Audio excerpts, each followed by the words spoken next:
Nintendo raised some prices while tariff pressure existed. Later, Nintendo sued for tariff refunds after those tariffs were struck down. Then two customers sued Nintendo, arguing that if Nintendo gets that money back from the government, Nintendo should not also keep the extra money customers already paid because of those same tariffs. That is the dispute. Everything else matters only if it proves one of those steps or explains why this blew up fast. First, the prices moved when Nintendo had maximum leverage. In April 2025, Nintendo announced that the launch price of the Switch 2 in the United States would remain $449.99. That sounds stable until you read the next part. Nintendo also said some accessories would see price adjustments because of changes in market conditions. This was the peak hype cycle for a major hardware launch. That makes the phrase market conditions feel less like neutral language and more like a company looking straight at a line of excited customers and deciding this was the perfect time to reach deeper into their pockets. Then look at where the higher prices landed. Reports and company statements tied those increases to products such as the Pro Controller, Joy-Con 2, the charging grip, the wheel set, the camera, the dock set, the carrying case, and the AC adapter.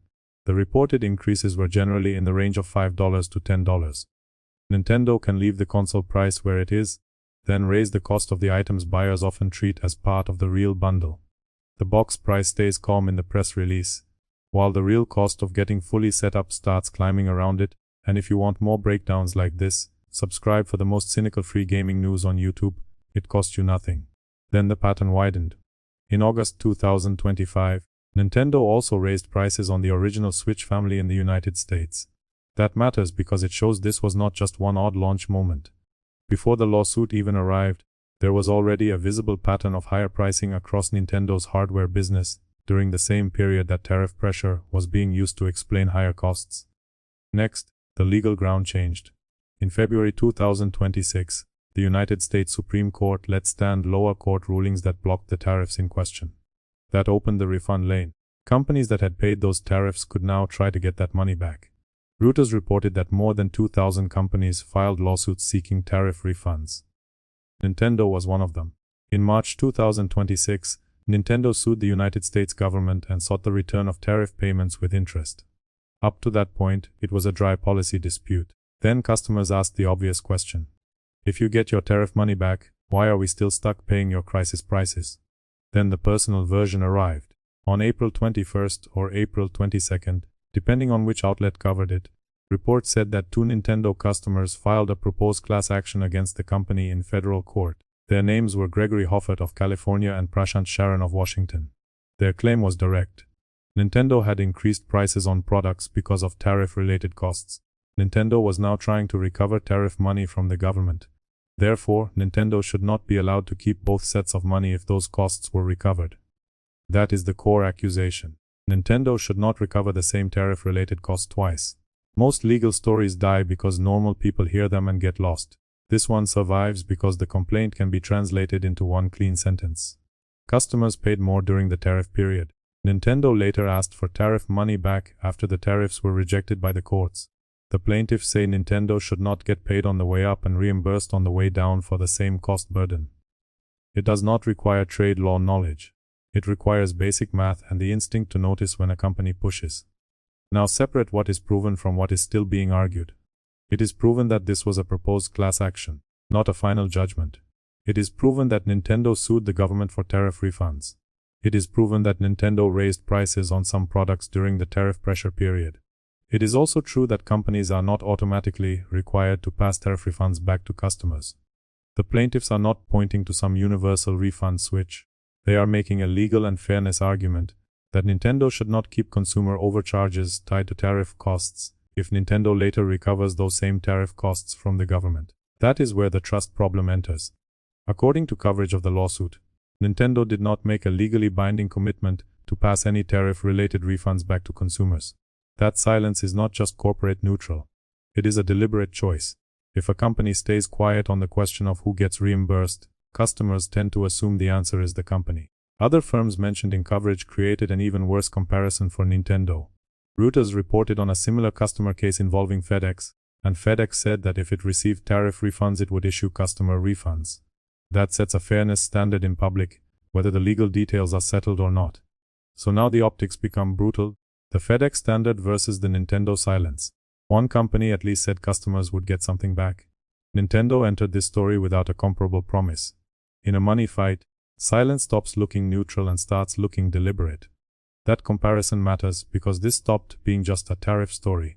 It became a trust story the second people noticed the missing commitment. Customers can accept a bad market if they believe the company is being straight with them. They become hostile when they think the company treated a temporary problem like a permanent price opportunity. That is the larger fear inside this case. Temporary costs rise, customers absorb the shock, the original cost basis later collapses. The prices stay high anyway. Then the company asks for its own reimbursement on top. The proposed class period makes the case even easier to follow.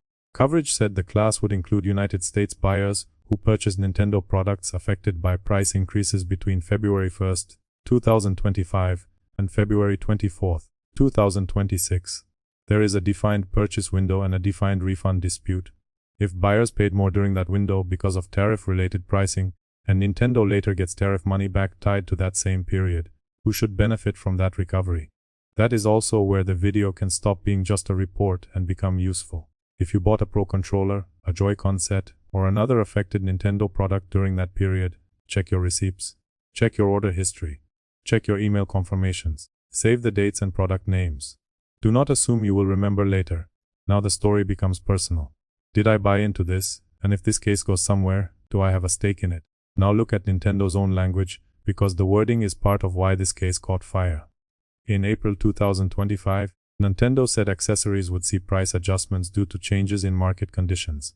That phrase sounds careful, but careful is not the same as clear. It does not plainly say tariffs. It does not plainly say temporary. It does not say whether prices will return if the pressure disappears.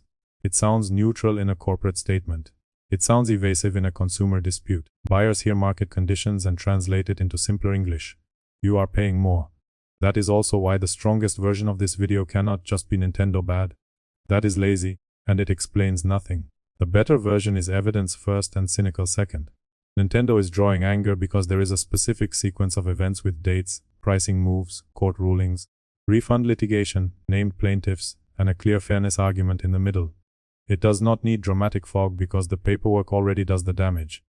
Another reason this story works is that it does not require deep gaming knowledge. Viewers do not need lore or platform history. They only need to understand a pattern that shows up all over consumer life. A company says costs went up, buyers pay more. The original cost basis later weakens or disappears, and then people ask whether the higher price will ever come back down. Nintendo simply gives that pattern a famous face. The accusation travels outside gaming culture.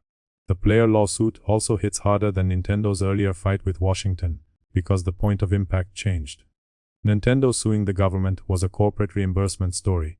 Players suing Nintendo is a fairness story. The first version asks whether the company can recover tariff money from the state. The second version asks whether buyers were used to cover the damage, then ignored once recovery became possible. That shift is why the second story spreads faster. That is why the optics hit hard even before judgment. It is still important not to oversell the legal side. The lawsuit may fail. The court may conclude that Nintendo has no duty to pass recovered money back to customers.